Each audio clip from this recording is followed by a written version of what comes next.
አልተውሽም የሚል ምንኛ የሚያጽናና ቃል ተጽፏል መሰላችሁ? ኦርቶዶክሳውያን እግዚአብሔር እንዴት ይተወናል? አልተውሽም እያለ ቃል ኪዳን እየገባ እንዴት ይተወናል ብላችሁ ታስባላችሁ? አብሬ እወጣለሁ እያለ እንዴት ይቀራል ብላችሁ ታስባላችሁ? እኔ ካንተ ጋር ነኝ እያለ እንዴት አድርጎ ይሸሻል ብላችሁ ትገምቱታላችሁ? እግዚአብሔር በቃሉ የታመነ ነው። እግዚአብሔር በኪዳኑ የጸና ነው። ይህንን የእግዚአብሔር ቃል እንመነው እንጂ ምን የሚለውን አይረሳንም የሚለው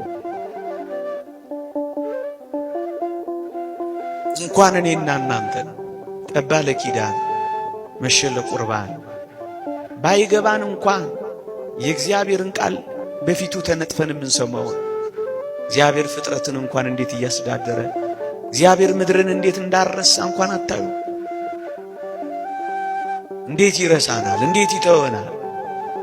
ለዚህ ነው አረሳሽም ከቶም ቢሆን አልጥልሽም በእጄ መዳፍ ቀርጬሻለሁና የሚለው።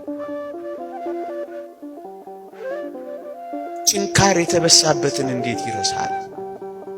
ዋጋ የከፈለበትን እንዴት ችላ ይላል? ይህ ምንኛ የሚያጽናና ቃል ነው ኦርቶዶክሳውያን። ከዚህ ጋር አብሮ ነው የሚሄደው።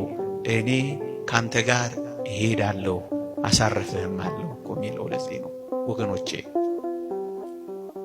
የእግዚአብሔር ሰዎች ስንሆን እመኑኝ እግዚአብሔር ብቻውን የተወው ሰው የለም።